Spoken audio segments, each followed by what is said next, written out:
Esta série de videoaulas é resultado de cursos oferecidos pelo Centro Indígena de Estudos e Pesquisas CINEP, em parceria com a Universidade de Brasília, LACED Museu Nacional e Instituto Internacional de Educação IEB, voltado às lideranças indígenas para sua qualificação nos processos de participação e intervenção nos espaços de políticas públicas e na relação com o Estado brasileiro. É uma iniciativa pioneira e relevante porque busca não apenas a qualificação das lideranças na vanguarda da luta, mas principalmente os jovens líderes que estão se formando nas universidades e que precisam contribuir para fortalecer a luta de suas comunidades, de suas organizações em defesa dos direitos coletivos dos povos indígenas. Há um número crescente de estudantes indígenas nos cursos de ensino superior e as atividades de sala de aula elas não têm condições de dar conta do horizonte de saberes necessários à inserção desses indígenas depois, né? Tanto no mercado de trabalho mais formal, né, mais usual, quanto no retorno para suas aldeias.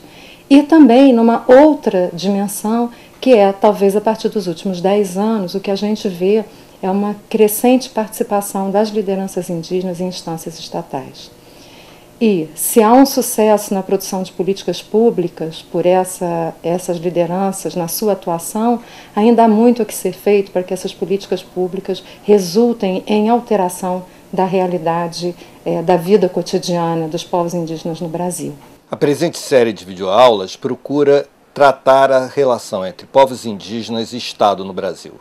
Para isso, aborda conceitos fundamentais, como o próprio conceito do Estado, conceitos relativos aos direitos, em geral, da cidadania, e em especial os direitos indígenas, recuperando a história das relações entre povos indígenas e Estado do ângulo da tutela e da sua superação.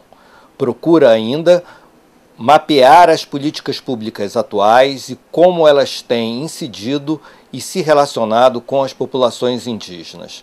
Da tutela à participação, todos esses temas estão elencados nesta série.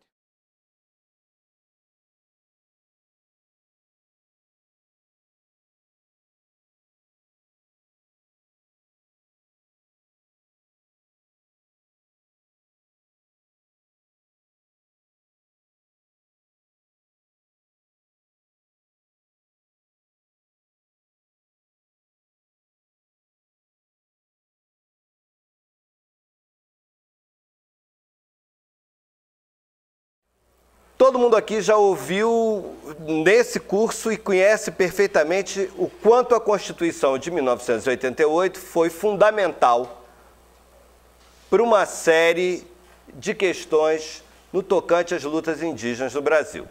Eu acho que, num plano, a Constituição foi, sem sombra de dúvidas, a mudança essencial.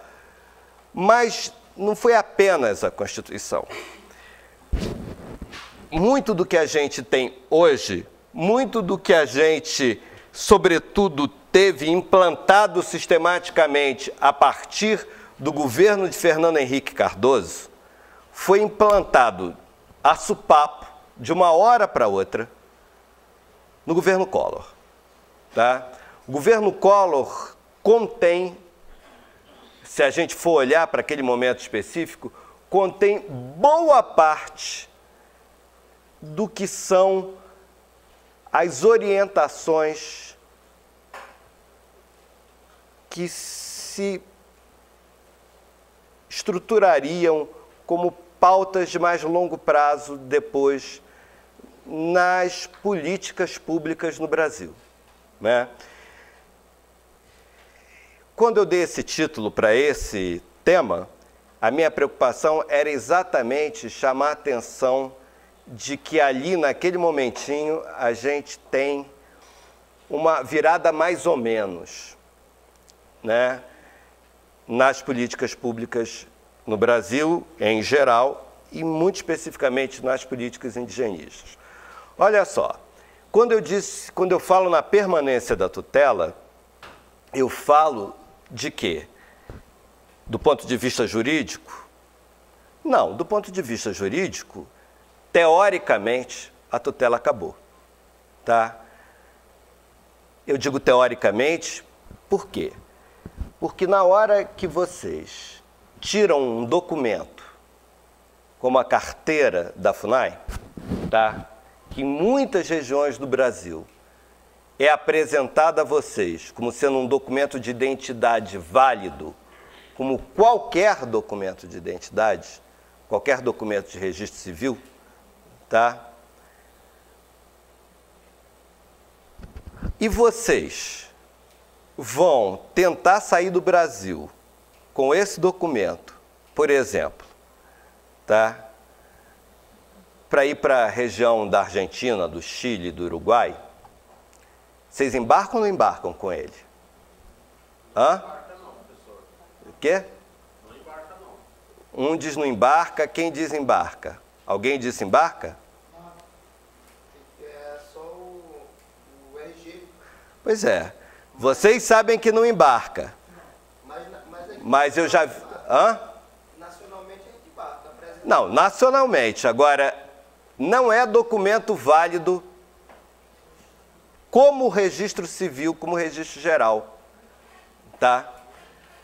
No entanto, hoje em dia, por outro lado, ele é exigido, por exemplo, em certos casos de cursos universitários, né? Quer dizer, tem uma maluquice que ainda precisa ser resolvida nesse negócio do qual é o documento que um cidadão, quais são os documentos que um cidadão indígena deve portar, tá? Eu estou falando isso porque essa coisa dos documentos é um ponto bastante importante e ele nos remete para a questão de qual é o estatuto civil, tá? Que enquanto não se tem uma regulamentação do estatuto do cidadão indígena, enquanto a gente não tem um novo estatuto do índio, ainda está pendente. Quer dizer, se a gente ouve o pessoal do Ministério Público falar, e se a gente vê o que é o protagonismo indígena hoje, na realidade, tá? A gente vira e diz, a tutela acabou. Mas eu acho que todos vocês sabem que dependendo de para onde a gente for no Brasil, e para certas situações, mais especificamente que para outras, a tutela não acabou. Vocês me corrijam, mas eu acho que isso é uma boa matéria para discussão. Agora, com o fim da tutela, não é apenas a questão da condição jurídica a que eu estava me referindo. O que eu acho é que, em torno da condição jurídica, se estruturou um organismo, primeiro o SPI, recuperando lá o que eu falei, primeiro o SPI, depois a FUNAI, tá? Que tinha como papel exercer, em nome do Estado brasileiro, a tutela, correto? O que isso significava? Significava que esse organismo centralizava todas as políticas destinadas a vocês. A FUNAI fazia assistência em saúde, a FUNAI fazia educação, a FUNAI tratava de terra, o que tinha a ver com meio ambiente, que não se chamava assim, mas que tinha a ver com patrimônio indígena, era a FUNAI que tratava. Então a FUNAI, além de ser um órgão que mediava a relação entre vocês e a administração pública mais abrangente, tá? E segmentos da sociedade brasileira também, a FUNAI ainda era um órgão monopolista. Ela monopolizava integralmente o diálogo com vocês, tá? Em certas regiões do Brasil, a FUNAI, porque herdou inclusive um passado do Serviço de Proteção aos Índios e investiu muito, a FUNAI teve uma ação muito extensa e muito intensa. Quer dizer, ela cobriu um largo espectro de funções com grande intensidade e ao longo de um período grande de tempo. Isso não foi assim no Brasil inteiro, tá? A FUNAI não teve o mesmo peso em matéria de atuação em todo o Brasil, né? Há regiões e regiões em que a presença do organismo tutelar foi bem mais fraca do que em outras. Acho que até hoje, por exemplo, há coisas muito fortes no sul do Brasil, muito mais fortes no sul do Brasil do que, por exemplo, em certas regiões do próprio Nordeste, onde a FUNAI foi atuar, talvez em períodos muito mais recentes, do que o SPI atuou, por exemplo, no sul. O que importa é que até o governo Collor, que se propõe a ser, quer dizer, vocês devem ter ouvido ao longo do governo Fernando Henrique, numerosas vezes, a ideia de reforma do Estado, correto? A ideia não é dele. A primeira proposta de uma reforma do Estado, de redução do Estado, é uma proposta no governo Collor. Tá? E essa proposta se espalhou por uma série de coisas. Essa proposta estava por trás de elementos que estão presentes na discussão sobre política indigenista. Na verdade, naquele momento, tratava-se de reconfigurar uma série de organismos. Houve toda uma... Não sei se vocês lembram disso também, se vocês já estavam lá, todos vocês, bastante envolvidos na luta, para lembrar que tinha toda uma discussão naquele momento, nesse contexto de reconfigurar o Estado brasileiro, tá? Tinha toda uma discussão de para onde ia a FUNAI. Estão lembrados disso? Se a FUNAI ia para o Ministério do Meio Ambiente, se a FUNAI ia para o Ministério da Justiça. A decisão ou se a FUNAI iria para uma Secretaria Especial da Presidência da República. Tá? Na hipótese da continuidade de uma série de funções ainda debaixo da FUNAI.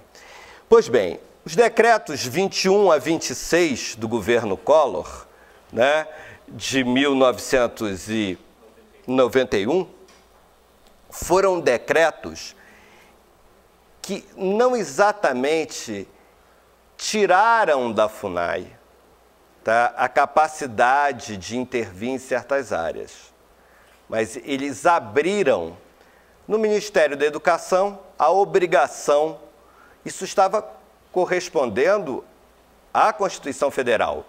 Na medida em que a Constituição Federal assegurava a vocês, assegura, né, a vocês, né, o direito às suas formas específicas em termos culturais, né,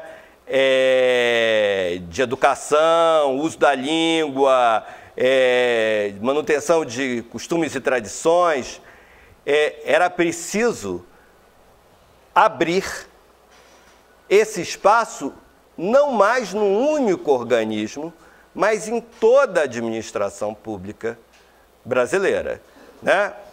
A cumprir a lei, deveria, e tentou-se, todo mundo sabe que isso daí até hoje é uma coisa complicada, mas abriu-se um espaço no MEC, no Ministério da Educação, abriu-se um espaço no Ministério da Saúde, embora, vejam, os decretos são de 91, quando é que a política de educação vai começar a tomar contorno?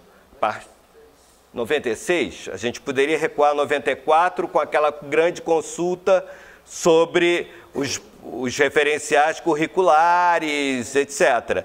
Né? Mas é 94 e a ação, sobretudo, é a partir de 96.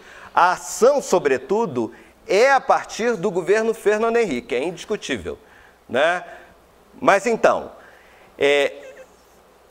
isto vai quebrando o que eu acho que foi tão ou mais importante que a questão da dimensão jurídica da tutela. Porque uma coisa é a gente dizer que os povos indígenas são relativamente incapazes e tem que ter um mediador. Outra coisa é esse mediador ter poderes para efetivamente decidir tudo o que vai ser oferecido, tá, como parte dos direitos indígenas, a saúde, a educação, terra, etc. Que era isso que acontecia.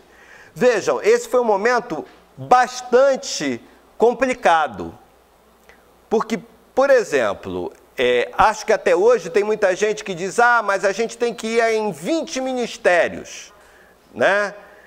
Não, no tempo que era FUNAI era muito melhor, porque era só um. Eu já ouvi muito, vocês nunca ouviram isso? Vocês nunca discutiram isso? Não tem gente que advoga isso? Vocês próprios, certas horas, não pensaram que seria melhor ter um lugar onde se concentrasse um ministério, né? Um ministério é voltar, de certa maneira, ao mesmo perfil de um único órgão, centralizando que isto é um... que eu acho que é mais importante até do que a questão jurídica propriamente da relativa incapacidade. Eu acho que a concentração, na verdade, quebrou-se mais a tutela, dispersando. Eu não estou dizendo que tenha sido fácil ou que esteja sendo fácil, porque eu acho que tem coisas que ainda estão se processando. A gente não tem políticas consistentes na maioria dos ministérios, que a gente vai ter... Em grande medida, isso correspondia também ao fato de que o governo Collor entrou com um sinal forte na região, na questão do meio ambiente para o cenário internacional. Né? Na verdade, boa parte dessa questão da descentralização, no caso das políticas indigenistas, passa por esta questão do investimento em meio ambiente. A gente tem 91, né, estes decretos, demarcação de terra Yanomami, tá? E a gente vai ter, no ano de 92, 90 a 92 foram períodos de preparação da Conferência das Nações Unidas para o Meio Ambiente e o Desenvolvimento, a ECO 92, onde a ação de vocês, das suas organizações, foi extremamente importante para que se tirasse uma agenda para meio ambiente no Brasil e para uma discussão planetária, né? O Rio estava cheio de representação indígena e eu acompanhei muito da preparação. Neste período anterior, nesse período dos anos de 90, 91, se preparava também já as bases do Programa Piloto para as Florestas Tropicais do Brasil, PPG-7, e se preparava as bases do seu componente indígena, que é o Programa para a Proteção das Terras e Populações, é isso? Eu sempre troco a ordem, da Amazônia Legal. PPTAL. Não, é Programa de Proteção Povos e Terras da Amazônia Legal. Dos 7 grandes financiadores, predominou um. Qual? Isto. Foi exatamente o dinheiro alemão e a cooperação técnica alemã, a agência, a Sociedade Alemã para a Cooperação Técnica, a GTZ, né, que tomaram a dianteira deste grande projeto, que foi um grande desafio. A GTZ tinha uma grande experiência de trabalho com populações indígenas já nesse momento na região dos Andes, mas não tinha nenhuma experiência com regulamentação de terras. Voltando aonde eu estava, esse período todo aí de 90, sobretudo do ano de 91, foi um período que, por uma série de articulações, o PPTAL foi sendo delineado. Vejam, a ideia do PPTAL não era apenas uma intervenção na região da Amazônia Legal, tá? No tocante à terra. Havia um componente do PPG-7, do PPTAL, que era um componente voltado para a reestruturação da FUNAI. Componente esse que não saiu do papel, tá? Talvez esteja se tentando exumá-lo agora, né? Mas naquele momento ele não saiu do papel. Era um componente que deveria pegar e reestruturar uma série de consultorias, dinheiro para refazer plano de carreira, dinheiro para reconceituar formas de ação da FUNAI nas diferentes áreas, para que a FUNAI se especializasse naquilo que, após esses decretos todos, ficou sendo como sua área privilegiada. O quê? Terra, tá? E meio ambiente. Poderia ser também uma assessoria jurídica a vocês, povos indígenas, mas isso nunca foi devidamente configurado lá dentro. A FUNAI até hoje é um pouquinho de cada coisa. talvez menos de saúde, né? Saúde talvez tenha sido a área que mais saiu efetivamente de dentro da FUNAI. Ora, essa preparação, eu assisti aqui em dezembro de 1991 um seminário em Brasília, realizado ali naquela coisa Israel Pinheiro, eu acho, né? Eu não sei se você lembra disso. Um seminário aqui em Brasília, que era um seminário, era a gestão do Sidney Possuelo, já tinha havido, ou estava em curso, a demarcação Yanomami, tá? Já estava em preparação a KINUMAD, a ECO 92, e todos os acertos para a montagem do PPTAL também já estavam em curso. Esse seminário foi um momento, digamos, público, onde algumas dessas articulações começaram a aparecer. Qual era a história desse seminário? Esse seminário era um seminário que pretendia tirar novas direções para procedimentos demarcatórios de terra e para uma política de demarcação de terras indígenas de forma distinta que a anterior, tá? Nesse seminário tinha FUNAI, tinha ONGs, tinha uma série de setores outros do Estado brasileiro, e aqui e ali tinha cooperação internacional assistindo, tá? Nesse momento, por exemplo, a GTZ ainda não estava no meio do processo, mas na verdade, a gente tinha todo um pessoal ligado à questão indígena, como o CTI, que tinha já uma relação de trabalho com a GTZ e que, de certa maneira, foi articulando. O pessoal do Centro de Trabalho Indigenista participou muito intensamente da gestão do Sidney Possuelo. Tanto é que depois o Sidney Possuelo foi trabalhar no CTI durante muito tempo, tá? Quando saiu da FUNAI, né?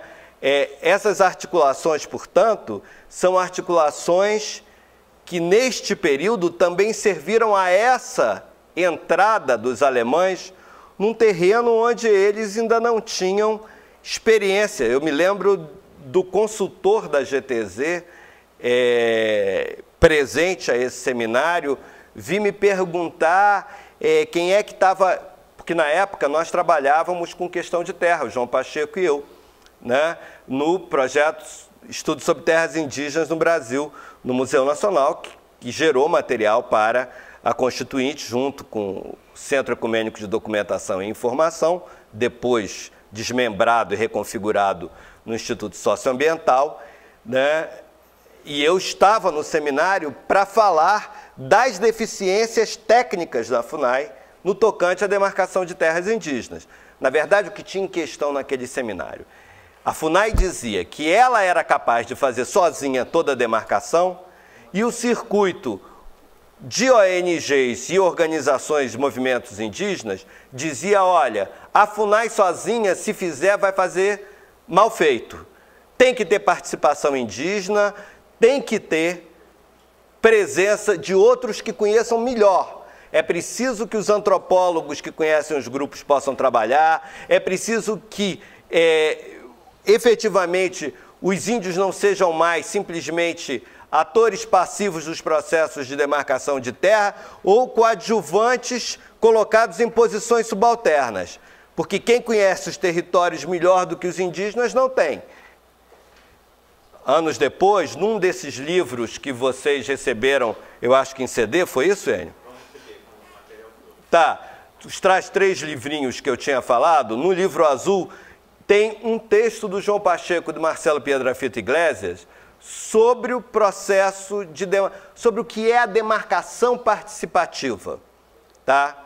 Implantada pelo PPTAL. Que mudanças o PPTAL estabeleceria? Ora, tudo isso só foi possível. Por quê? Porque o PPTAL é uma complicação. Todos, eu não sei o quanto vocês sabem. Ele é um projeto do meio ambiente, do Ministério do Meio Ambiente, dentro da FUNAI, que é do Ministério da Justiça. Vocês tinham isso claro? O dinheiro é do meio ambiente. Sabia que o dinheiro vinha do meio ambiente? O dinheiro é do Ministério do Meio Ambiente. Tá? É. Entra na conta da FUNAI. Houve um episódio na gestão do Sullivan Silvestre, que o Sullivan Silvestre pegou o dinheiro. Tudo isso para quê?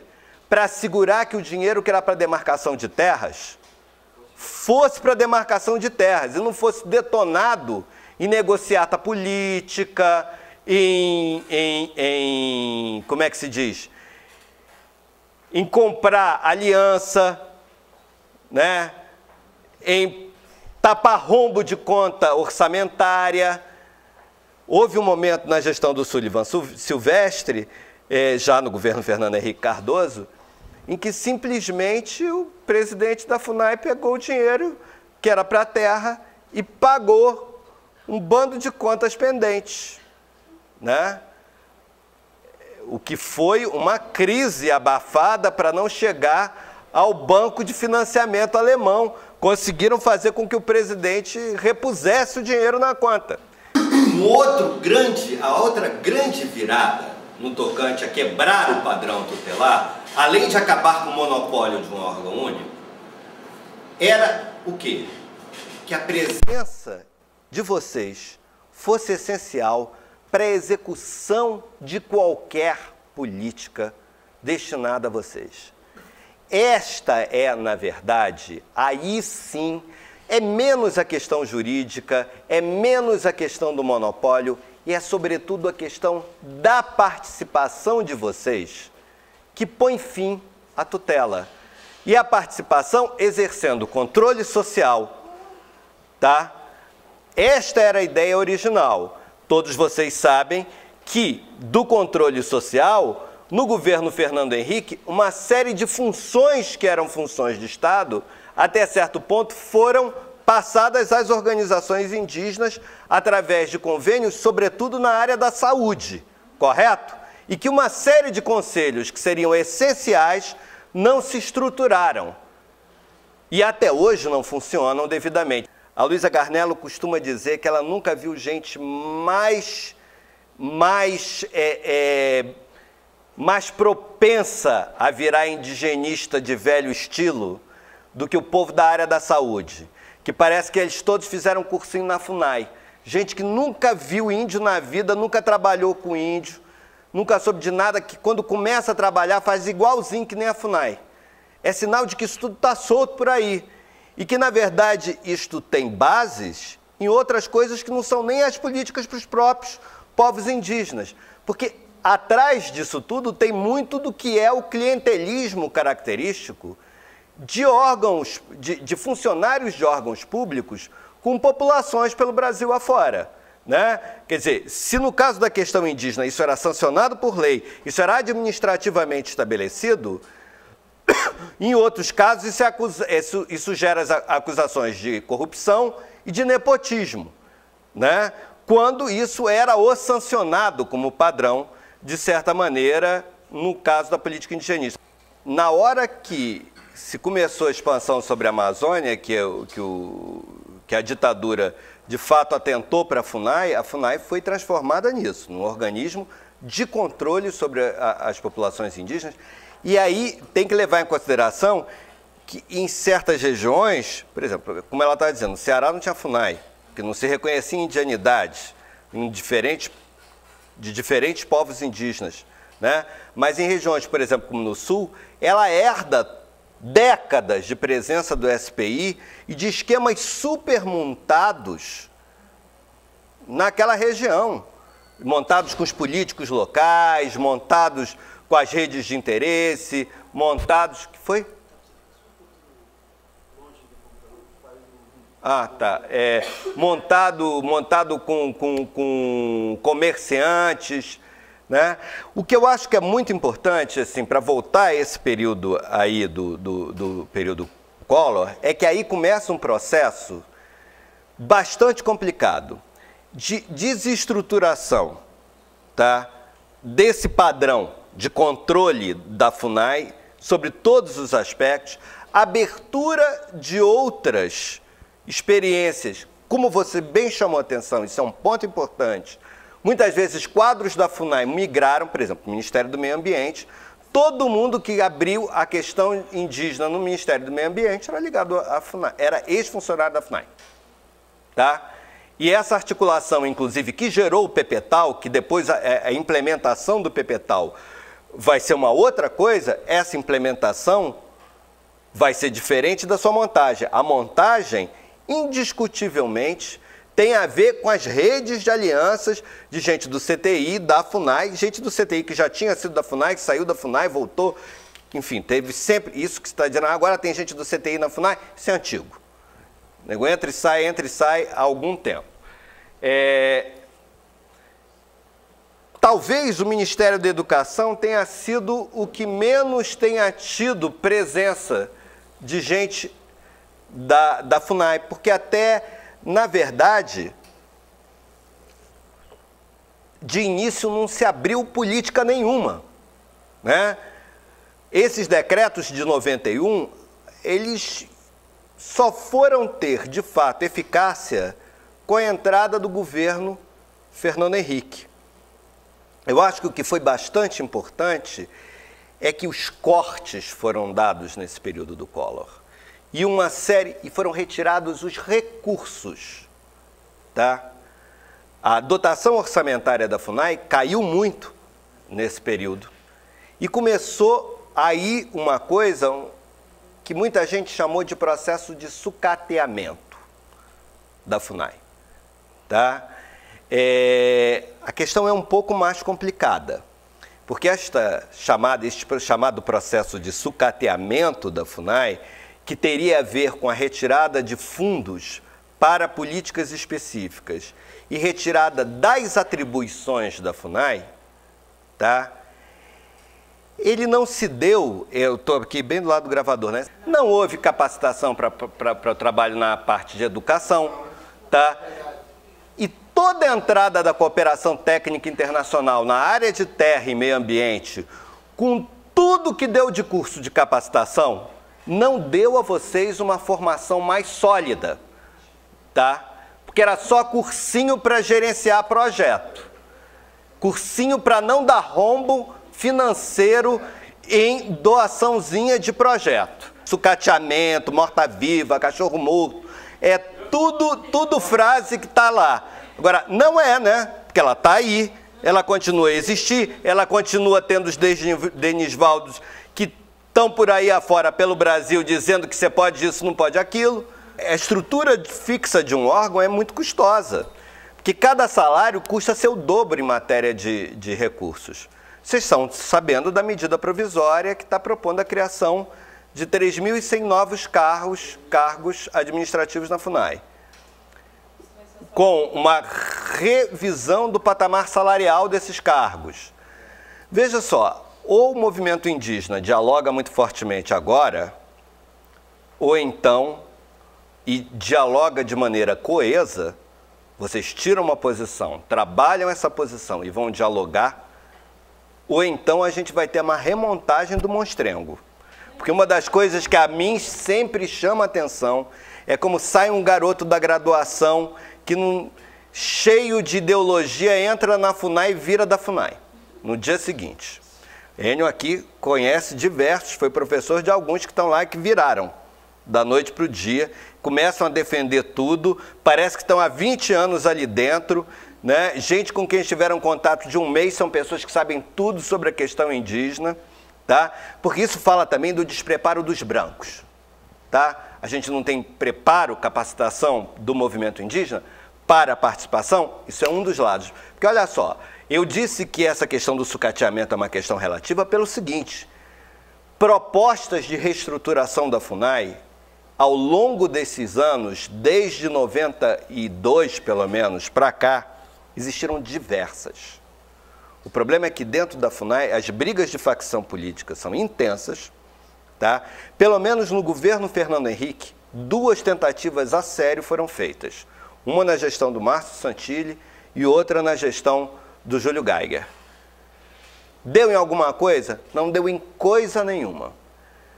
Deram em quê? No caso da gestão do Márcio Santilli, num conhecimento pensando um redesenho das formas de ação do Estado. Neste livro azul também tem um texto do Márcio Santilli chamado Programas Regionais para... Esqueci, tem uma continuidade, mas é a proposta de se ter programas regionais, ao invés de se ter essa ação federal da FUNAI, pelas suas circunscrições administrativas, de se procurar onde estão os polos reais de articulação étnica e fazer programas com a participação indígena. Em suma, por exemplo, pegar Alto Rio Negro, pegar as lideranças do Alto Rio Negro e desenhar um programa de ação para aquela região, onde se tivesse as diversas políticas integradas num plano de ação conjunta, tá?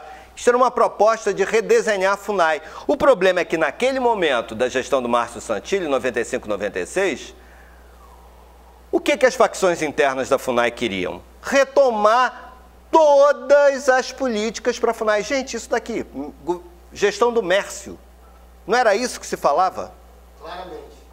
Por quê? Porque lá dentro tem gente até hoje que continua querendo isto. E isto é o grande perigo de se remontar a FUNAI sem uma crítica profunda dos seus modos de ação. E olha, isto é um problema de índio e de branco, porque índio lá dentro também pensa assim, tá?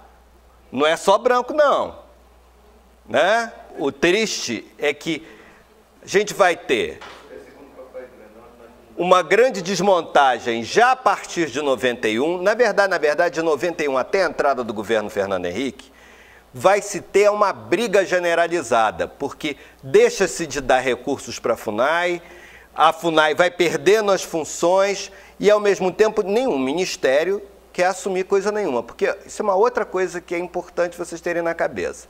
Até hoje, quando ninguém sabe o que fazer com uma questão que atinge os povos indígenas, não, isso é coisa da FUNAI, toma. Agora, no governo Lula, vocês devem ter visto muitas vezes, em contextos específicos, se querer, não, toma, sobretudo no caso de retomada de projetos de desenvolvimento.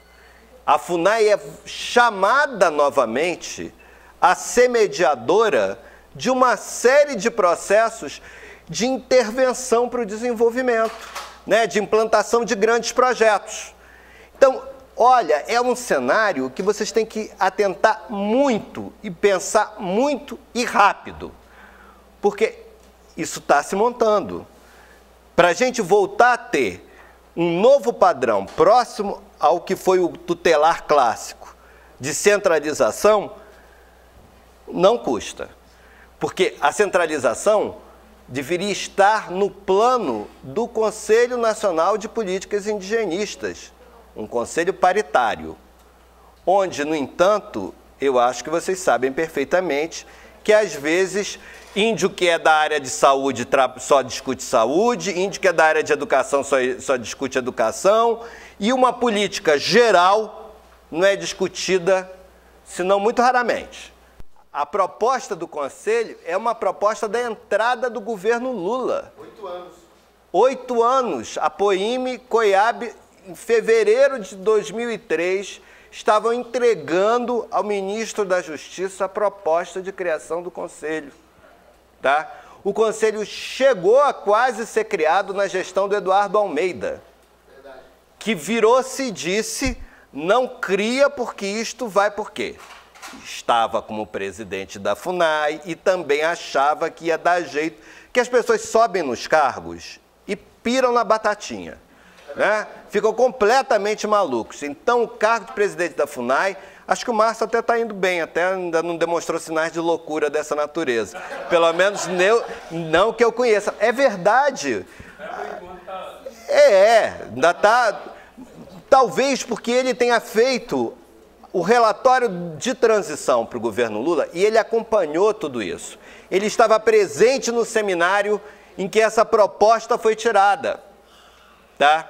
Lá no Rio de Janeiro, no Museu Nacional. Ele estava presente a isso, ele assistiu tudo isso, ele botou tudo isso em relatório. E nada disso foi feito, né? Porque a verdade é esta. Quer dizer, depois de não sei quanto tempo saiu a comissão para preparar o conselho, mas ainda muito aquém do que é a proposta do conselho, né? Quer dizer, se não existir esta e outras formas de intervenção de vocês em cada uma das políticas, nenhuma dessas políticas vai escapar integralmente do padrão tutelar. Vocês conhecem isso melhor do que tudo pela área da saúde. Confiram comigo se a minha impressão está muito errada. Eu penso que, fora essas pequenas iniciativas, como o Wilton chamou a atenção, que são extremamente bem... não é bem resolvidas que eu ia dizer, não. Elas são extremamente eficazes, como a carteira indígena, tá? Talvez com maior ou menor eficácia numa ou outra região do Brasil, porque isso daí, com pequenos recursos, é muito difícil você conseguir fazer com que a coisa se generalize homogeneamente, além do que as situações indígenas são muito distintas. Mas a gente, não sei se eu estou muito errado, vamos lá. Eu tenho a impressão de que, em termos de participação, se a gente for olhar historicamente, o primeiro campo onde o protagonismo indígena foi se desenhando foi o campo da educação, tá? No campo... Atenção, atenção, já está na hora do intervalo, cheguei à conclusão, né? Ainda não está, não, faltam 20 minutos. Mas olha só, eu acho que o problema é que muitas vezes a movimentação no campo da educação, tá, ficou muito específica, virou uma movimentação de professores indígenas muito desconectada das questões mais gerais do movimento indígena. Agora, por outro lado, foi através da implantação da política de saúde, tá, que vocês experimentaram lidar mais diretamente, não em todo o Brasil, mas em muitas partes do Brasil, com recursos, né? E que foram aprendendo no tapa, tá? Porque eu acho que todo mundo aqui conhece as experiências complicadas de gestão de distritos sanitários indígenas que muitas organizações indígenas tiveram, tá? Ora, a política de saúde indígena, ela no fundo é uma transformação, na medida do possível daquele momento, dessa ideia do Márcio Santilli do Programas Regionais, tá? Que hoje está de novo presente na ideia de que o MEC está chamando a atenção para a criação, que é dos arranjos, que eu acho, como é que foi? Acho que propuseram, vocês, movimento indígena, propuseram outro nome, né? Que eu acho que não foi arranjos, territórios etnoeducacionais, não foi isso?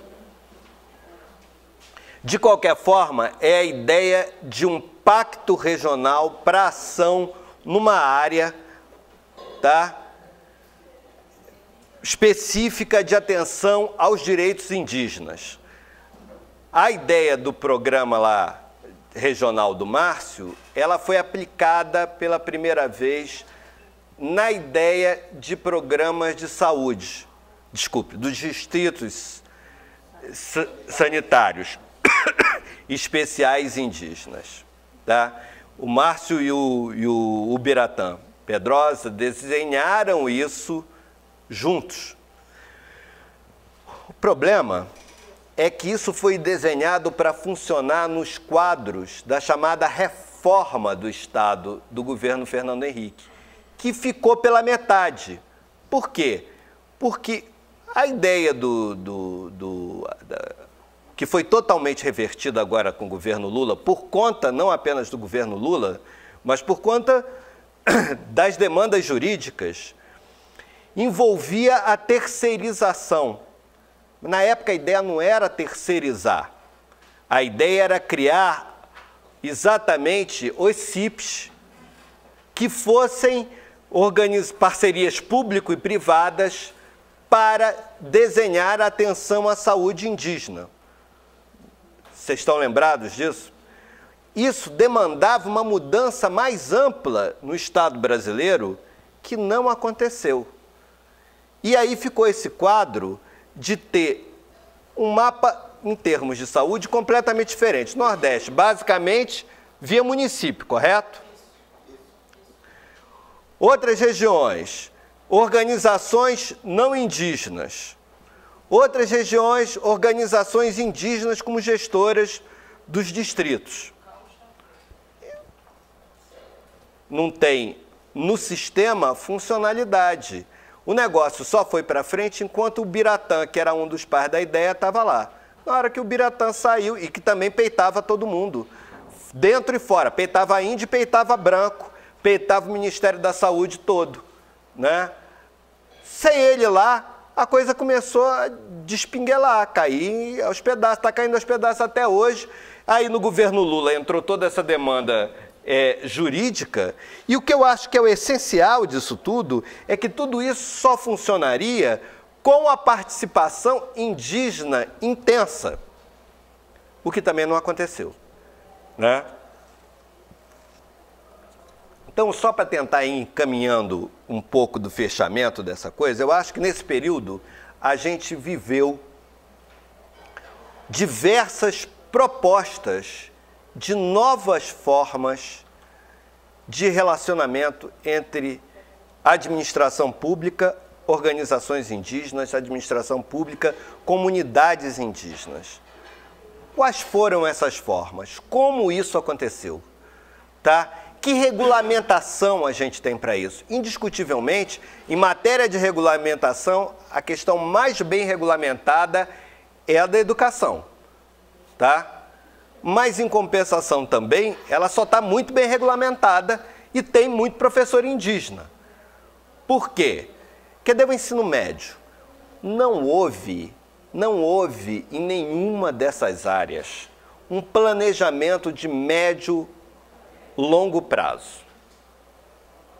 E um planejamento de médio e longo prazo com a presença indígena. Porque vejam só, na área de educação, que eu hoje acompanho mais por conta dessa coisa de educação superior, quando eu primeiro fiz contato com o pessoal da área de educação no MEC, era a Secretaria de Educação Fundamental. Tinha muito material produzido, muito livro, mas muita produção que se adequava, em geral, muito melhor a certas regiões do Brasil, como as regiões dos povos da Amazônia, tá? E muito pouco, talvez, de produção, Yolanda me corrija se eu estiver errado, muito pouca coisa, de fato, interessante para as populações indígenas do Nordeste. Por quê? Porque o que foi levado e virou parte de ação do MEC nesse período do governo Fernando Henrique foi muito levado por um circuito de ONGs, tá? Que era o circuito que ajudou a estruturar os parâmetros curriculares, né? Através de uma grande consulta pública. Foi esse pessoal que há décadas discutia educação indígena, onde a gente até tinha alguma voz indígena, mas muito pouco. Era basicamente gente de ONG, algumas pessoas saídas da FUNAI, da área de educação, antropólogos e linguistas. E que pensaram sempre naquela coisa do povo que vive não isolado totalmente, mas num relativo isolamento. E pensaram que a educação ia ser o principal vetor de manutenção das tradições culturais do povo Mas não pensaram, por exemplo, que vocês podiam querer aprender muita coisa da sociedade e do funcionamento da sociedade brasileira. Porque esse pessoal não pensava assim. Até aprendeu a pensar de um tempo para cá, mas não pensava. Se postulou a participação, se propôs que os índios participassem, e ninguém pensou em como os índios poderiam participar em pé de igualdade, porque em pé de igualdade tem que conhecer as coisas. Vocês foram empurrados para dentro de uma série de conselhos, comissões, e foram se virando, tá? Foram aprendendo, só que eu acho que hoje é um momento essencial para o movimento indígena no Brasil de sedimentar e organizar os conhecimentos. Vocês precisam hoje passar de uma posição de quem entra de supapo no negócio, que não tinha outro jeito, porque também não podia deixar de ir, não podia dizer, eu não sei como é que vai fazer, então eu não vou. Não é isso, né? Mas é a hora de cobrar a sério, criar possibilidades para isso. Assim, uma das coisas que me impressionou quando eu comecei a lidar com essa questão de educação foi exatamente como é que alguém monta uma política toda voltada para ensino fundamental, tá? E não imagina que alguém vai querer ensino médio. Eu não falo nem de ensino superior. Eu falo que é uma demanda que eu também ouço desde o início dos anos 90. Também não é uma novidade isso. Mas vamos lá, se pensou na educação fundamental, por que não houve uma reflexão sobre ensino médio? Que era um segmento, porque eu acho que a cabeça das pessoas que pensava que a educação fundamental bastava, porque os povos indígenas iam ficar reproduzindo seus modos de vida.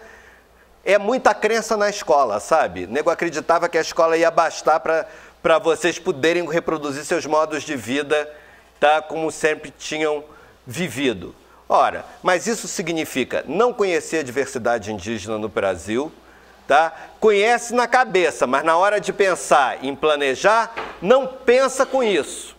Índio feliz está isolado, vivendo que nem índio, entendeu? Vivendo que nem índio é o que vocês escolherem viver a cada momento, correto?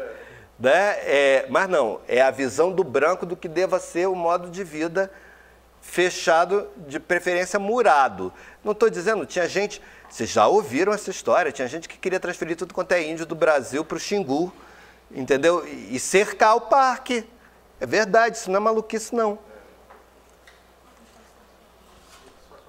Enio, paramos agora? Não? Mais 5 minutos? Tá.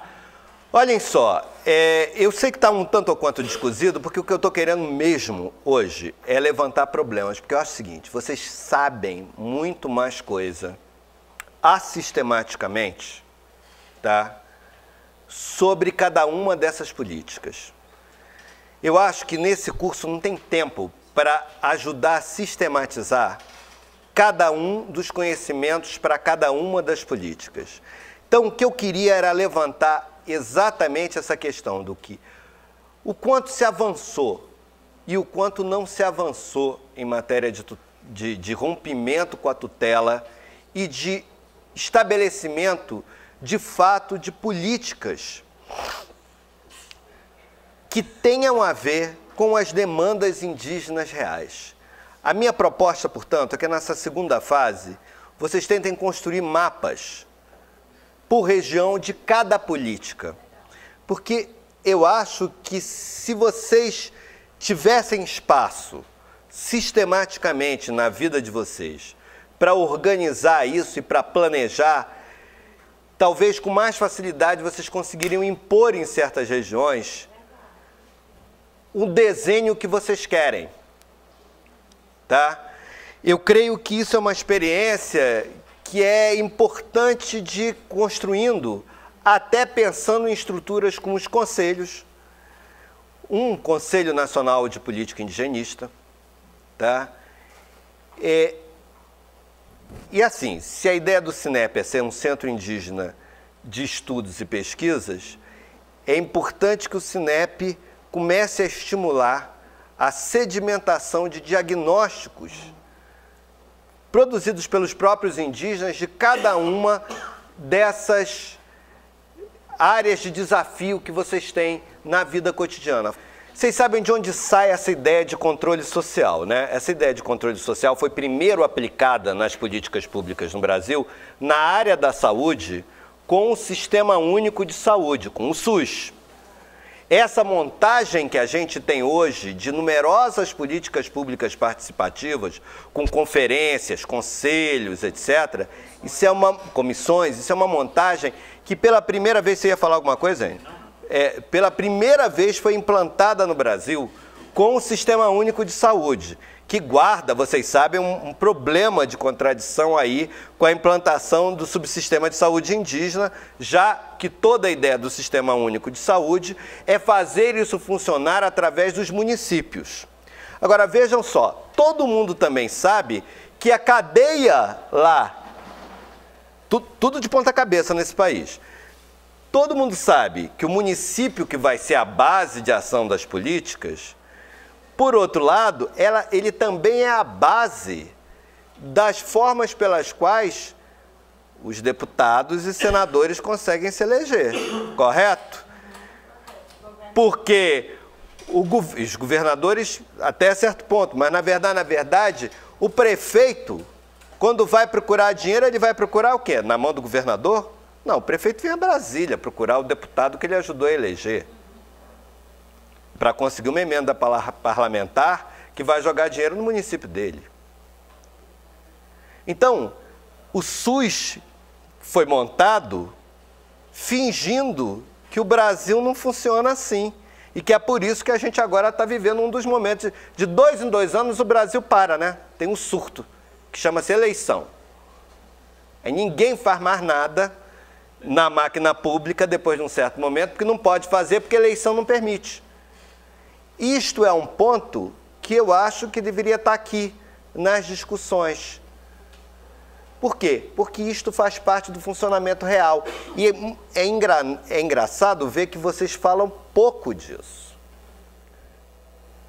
Porque vocês falam sempre das políticas, como se não tivesse a política no plano municipal, como se isso não interferisse na vida de vocês.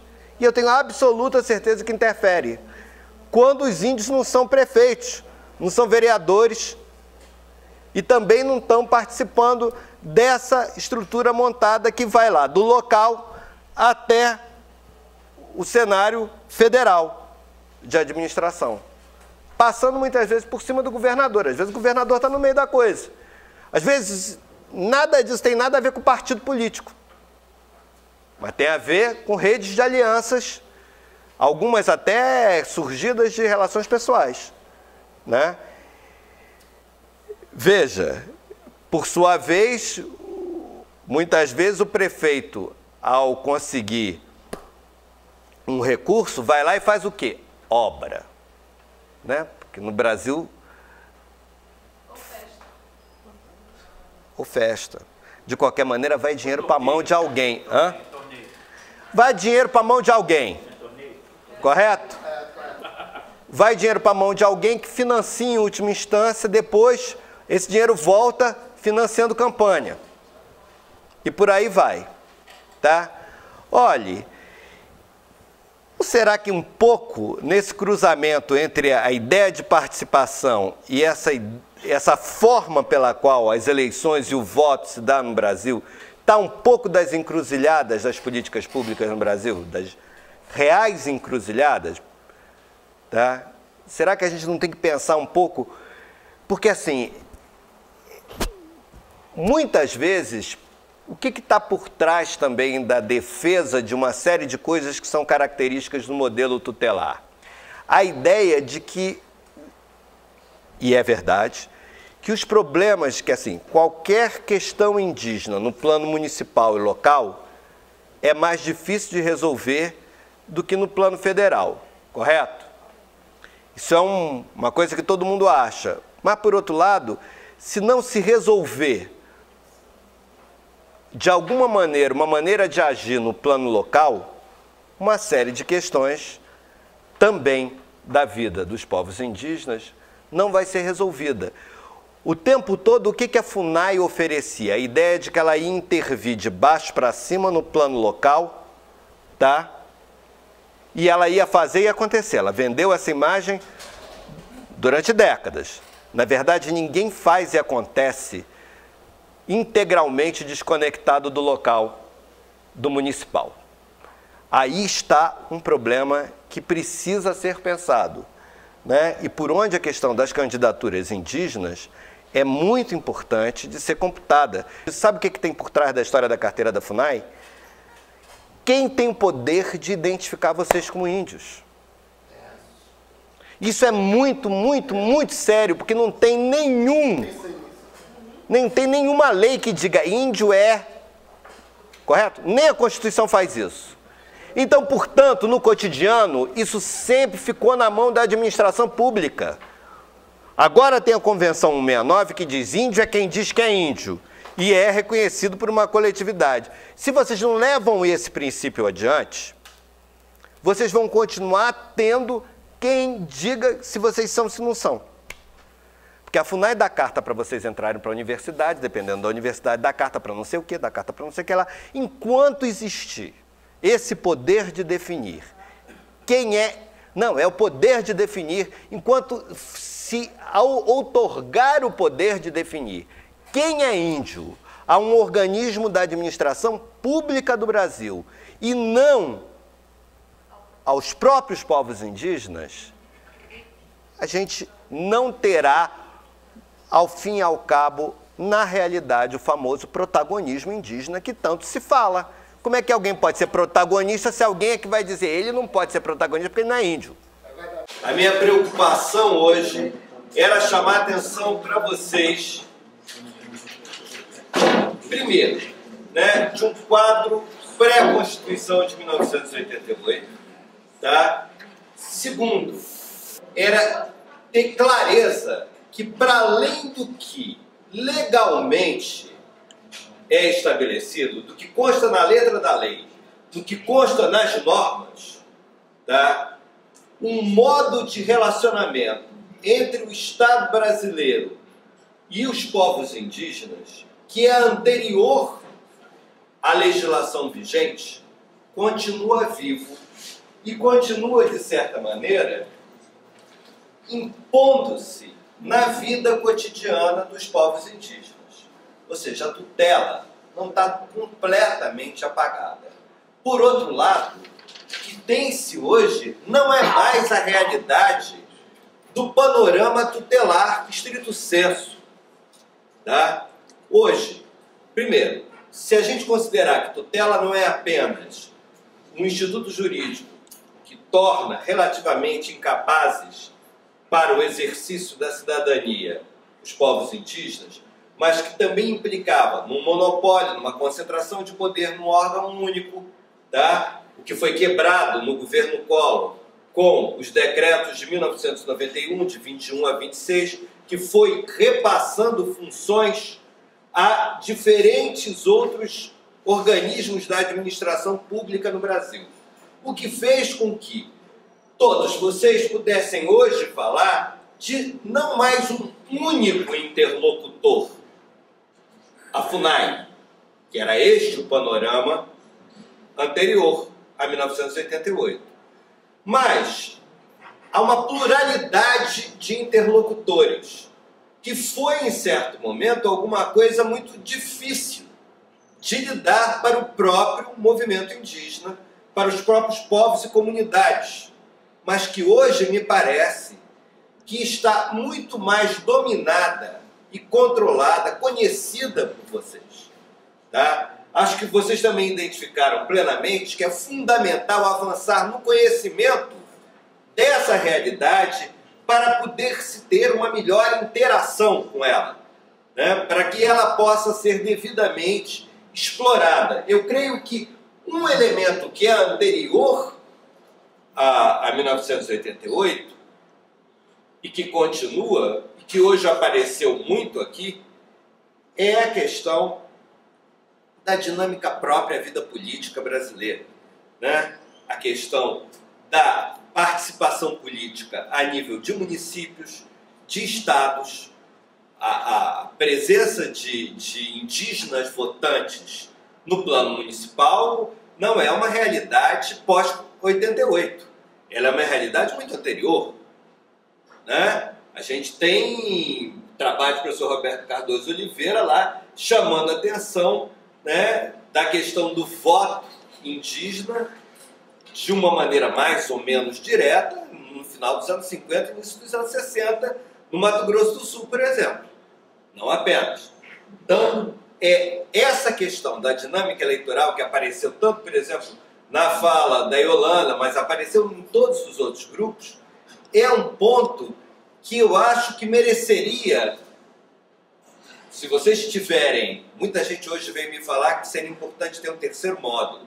Isso é bacana porque significa que vocês já estão aproveitando muito bem os dois e que estão vendo a necessidade de um terceiro como uma necessidade importante. É sinal de que o curso está se tornando, está se fazendo de fato interessante para vocês como espaço de discussão, como espaço de reflexão, e vocês estão enxergando um outro momento. Se, por exemplo, esse outro momento for um momento pensado como um momento para se refletir sobre a dinâmica operacional do próprio Estado brasileiro, é fundamental pegar toda esse procedimento que passa pela eleição, né, para vereadores, deputados, governadores, prefeitos, etc., né, e recuperar até certo ponto também a experiência indígena nesses casos. Eu diria para vocês que além de se ter novos interlocutores, já estou acabando, a gente também tem novas morfologias organizacionais. Tá? Anteriormente, se tinha essa estrutura do órgão único e com uma estrutura piramidal, né? Do chefe de posto, o mais simples, ao presidente da FUNAI no alto da pirâmide, né? Hoje, a estrutura dos distritos sanitários especiais indígenas é uma que é diferente, por exemplo, da forma como se operacionaliza a educação, que é diferente da carteira indígena, que é diferente de outros fundos que existem, né? E que, enfim, tornam até certo ponto a coisa bastante complicada de se ter um mapa claro de como atuar. Necessidade de esclarecimento, mas dois, eu acho que necessidade de uma integração entre as diversas ações, de um planejamento para espaços específicos. Ou seja, uma preparação que o movimento indígena vai precisar ter nos próximos anos, que é de conseguir se programar para pensar,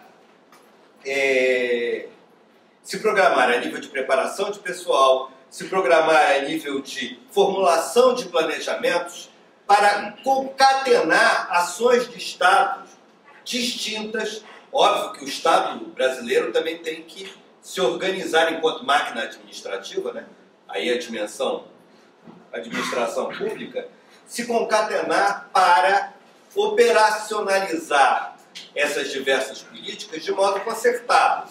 A esperança não pode ser só o Conselho Nacional de Política Indigenista. Eu creio que muita coisa possa ser feita no plano local e no plano regional, com a participação intensa do movimento indígena. De certa maneira, o Lourenço estava chamando a atenção disso agora, outros de vocês chamaram a atenção para a presença do movimento indígena como interlocutor, criando balizas para a ação do Estado, mas também aprendendo a trabalhar.